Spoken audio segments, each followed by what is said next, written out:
पश्चिम बंगाल में आज हो रहा है चौथे चरण का मतदान और हम मौजूद हैं हावड़ा ज़िले में। आज हावड़ा ज़िले की 9 विधानसभा सीटों पर होना है मतदान। हावड़ा ज़िले की एक पहचान है यहाँ का ये रेलवे स्टेशन, तो दूसरी पहचान है हावड़ा ब्रिज जो कि यहाँ से कुछ ही दूरी पर मौजूद है। बात की जाए राजनीतिक तौर पर तो हावड़ा की पहचान पिछले जो 10 सालों की बात की जाए तो ममता बनर्जी के गढ़ के तौर पर देखा जाता रहा है। 2011 के चुनावों की बात हो या 2016 के, यहाँ जो कुल 16 विधानसभा सीटें हैं जिसमें से 7 पे जो है पहले तीसरे चरण में हो चुका है मतदान, तो उन जो 7 और ये आज जो 9 विधानसभा सीटों पर जो चुनाव हो रहा है, ये जो 16 विधानसभा सीटें हैं इन पर ममता बनर्जी का कब्जा रहा है। गढ़ क्यों हम कह रहे हैं, 16 की 16 विधानसभा सीटों पर जीत हासिल करती रही है ममता बनर्जी। 2011 में 16 में से 15 पर जीत हासिल की थी, 2016 में 16 की 16 विधानसभा सीटों पर जीत हासिल की थी, लेकिन इस बार समीकरण बदल गए हैं। क्यों? ममता बनर्जी के करीबी जो मंत्री थे उनकी सरकार में, राजीव बनर्जी, जो कि हावड़ा ज़िले की एक विधानसभा सीट से आते हैं, वहां पर उन्होंने ममता बनर्जी का साथ छोड़ दिया है। शुभेंदु अधिकारी और राजीव बनर्जी 2 ऐसे मंत्री हैं जिनका जाना ममता बनर्जी के लिए एक बड़ा झटका कहा जाता रहा है। तो राजीव बनर्जी भी आज चुनाव मैदान में है। और इतना ही नहीं, जो लक्ष्मी रतन शुक्ला जो पूर्व क्रिकेटर रह चुके हैं, उन्होंने भी टीएमसी का साथ छोड़ दिया। हालांकि उन्होंने भाजपा नहीं ज्वाइन किया है, लेकिन राजीव बनर्जी तो बाकायदा भाजपा के टिकट पर उम्मीदवार भी हैं। तो निश्चित तौर पर ममता के गढ़ में सेंध लगाने की कोशिश है। वहीं वैशाली डालमिया समेत जो कुछ अन्य विधायक हैं जो कि हावड़ा से ही आते हैं, हावड़ा ज़िले से आते हैं, अलग अलग विधानसभाओं से, उन्होंने भी टीएमसी का साथ छोड़ दिया। तो ऐसे में मुकाबला निश्चित तौर पर काफ़ी दिलचस्प हो गया है, क्योंकि बीजेपी की कोशिश है ममता के इस गढ़ में सेंध लगाने की। पश्चिम बंगाल में चौथे चरण का मतदान शुरू हो चुका है।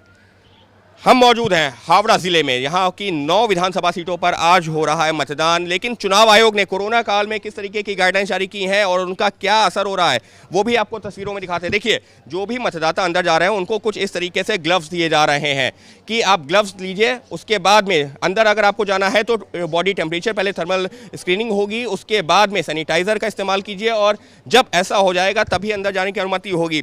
तो जितने भी लोग ये कतारों में लगे हैं इनसे ये भी अपील की जा रही है कि सोशल डिस्टेंसिंग का पालन कीजिए। लेकिन अच्छी तस्वीर ये है कि लोग भी जागरूक हैं, घरों से निकल रहे हैं तो पूरे मास्क और एहतियात के साथ में, क्योंकि कोरोना के मामले भी लगातार बढ़ रहे हैं, लिहाजा ये एहतियात रखना भी ज़रूरी है। और इसी वजह से जो यहाँ पर प्रशासन और जिनके ऊपर जिम्मेदारी है चुनावों को संपन्न करवाने की, जो सीआरपीएफ के जवान हैं, वो भी लगातार लोगों से यही अपील कर रहे हैं कि एक एक करके अंदर जाइए, सोशल डिस्टेंसिंग का पालन कीजिए और बाकायदा जो है जो भी अंदर जा रहा है, आपको फिर से तस्वीरें दिखाते हैं। देखिए किस तरीके से बॉडी टेम्परेचर चेक करने के बाद में, उसके बाद में ये देखिए बॉडी टेम्परेचर, पहले सैनिटाइज़र दिया जा रहा है, सैनिटाइज़र देने के बाद में उनका बॉडी टेम्परेचर चेक किया जाएगा और बॉडी टेम्परेचर सही है तो जो है ये ग्लव्स दिया जा रहा है। और जब इस जो है एक बार मतदान हो जाएगा, अपना वोट कास्ट कर लेंगे, उसके बाद में ही ये ग्लव्स को आप जो है डिस्पोज ऑफ कर सकते हैं। तो इस तरीके की तस्वीरें, और यहाँ पर भी ऐसा नहीं है कि हर कोई अंदर जा रहा है, बाकायदा मार्किंग की गई है और हर एक बूथ पर कुछ उसी तरीके से तस्वीरें दिख रही हैं।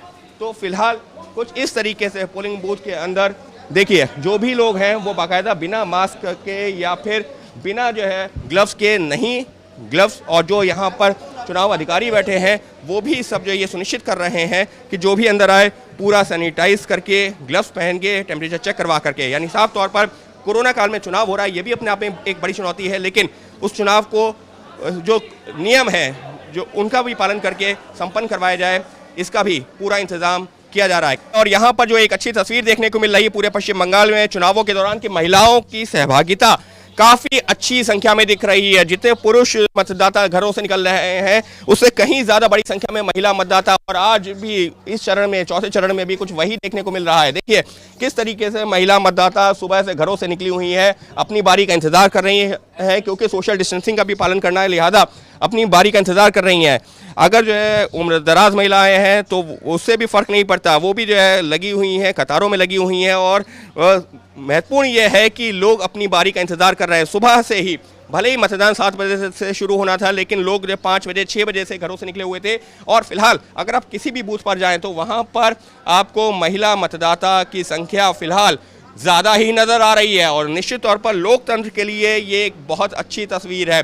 खुद प्रधानमंत्री ने भी लोगों से अपील की है कि ज़्यादा से ज़्यादा संख्या में घरों से बाहर निकलें, तो वही दिख भी रहा है। इस सबके बीच में एक जो कोरोना का प्रोटोकॉल है, यानी कि सोशल डिस्टेंसिंग हो, मास्क हो, सैनिटाइज़र हो, उन सब का भी इस्तेमाल किया जा रहा है।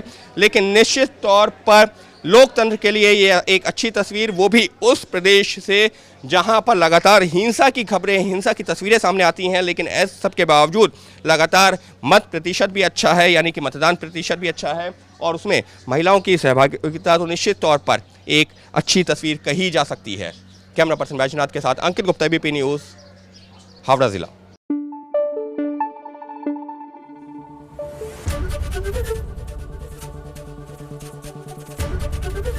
एबीपी न्यूज आपको रखे आगे।